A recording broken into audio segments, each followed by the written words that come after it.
পাকিস্তানের বিবাহ চলতেছে। এখানে বিবাহের ফটোশ্যুট সহ এই হাভেলি রেস্টুরেন্টে বিবাহের আয়োজন হয়েছে।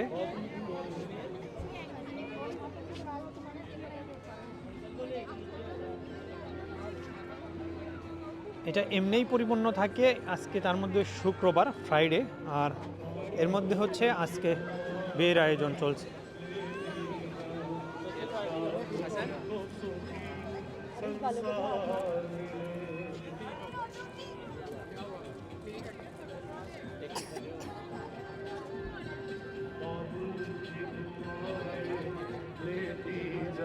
जा तुझको सुखी संसार मिले बैठे